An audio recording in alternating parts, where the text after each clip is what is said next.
G'day Spurs fans, Paul the Hotspur hippie here, the only psychedelic soccer show on the internet, and it's game day. It's game day. How exciting is that? I'm quite stoked about our first home game of the season tonight at midnight against Everton, the basement dwellers. Brighton saw them off last week, so hopefully we can do a nice little number on DC Deutsch. I'm going for 7-0. I'll be doing a watch along, so I'll be starting stream in about 30 minutes before the game starts. That's around the ballpark I go for. Go through some lineups, talk to you wonderful people out there before we get on to some hot football action. Ange has spoken in his press conference. Quite interesting actually.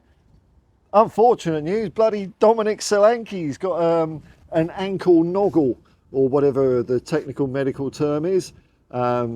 I think Ange kind of said that someone ran over his foot in the first game of the season. So, I mean, welcome to Tottenham, Dominic. That's yeah, that was with every player, doesn't it? At least it doesn't sound serious. It sounds like he will be back in contention for the Newcastle game. So at least it's not a hamstring or an ACL or something like that. But it's a bit of a bummer because I think we played a lot better with him. And Andrew was quite effusive about his performance last week as well, complimenting him. But we've got Richarlison maybe. Don't know if he's going to play a full 90 minutes. Andrew was saying, he's been training, but there's a difference between being ordinarily fit and match fit. So we might not see a full 90 minutes out of Richarlison. Also, Ange hinted that the transfer window is not open. It's not closed yet. So we've got a bit more rumour mongering and stuff to go on. If I was to take an uneducated guess, I would suggest that it's probably going to be outgoings. I'd say Gio Lo Celso will go to Villa, which will be great because that'll make them worse and us better. I don't know why they'd be doing that, but hey, they're the genius club of the people who want to emulate, aren't they? Them and Brighton. But hey, you can have Lo Celso, you can have 10 of them if you want. And probably possibly Manor Solomon, who we haven't really seen too much of in a Spurs shirt.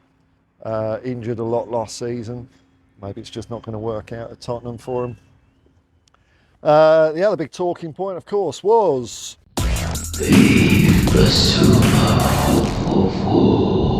and is he still building bridges? Is he still on his best behaviour after his little faux pas with the balloon and a camera?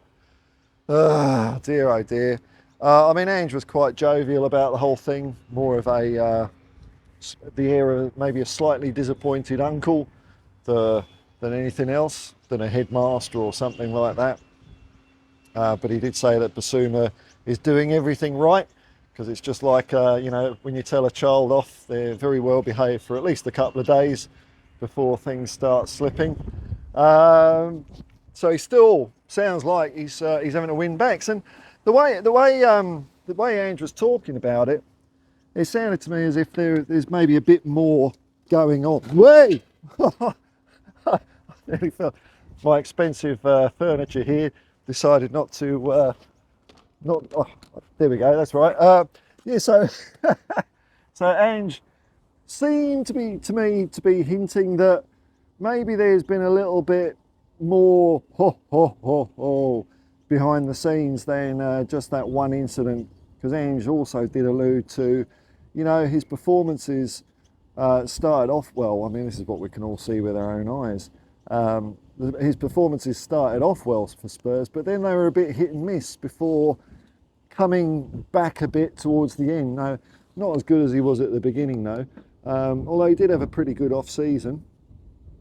For my reckoning, I think it's going to be Archie Gray. So I'll be starting Archie Gray. So you got the back four. Good news, Pedro Porro seems to be fine. He limps a lot during games, but then he recovers quickly, so that's all right. So we've got the back five picks itself. Brandon Austin, Ben Davies. It's going to be Big Vic between the sticks, Cos. And then it's going to be Destiny Doggy, who played really well last week. I think a lot of our players played really well last week. I just want to see more of that with a bit more end product only, really. That was about it. So Udogi, Van der Ven,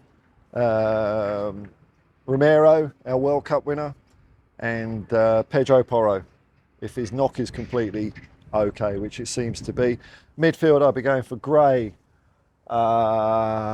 Madison picks himself after last week. He had a very good game. And then Sarr or Bergvall. I'd go with Sarr. Go with Sarr. And then up front, it's going to be Son, Richie, Kulusevski. I think that would be how I'd pick the team.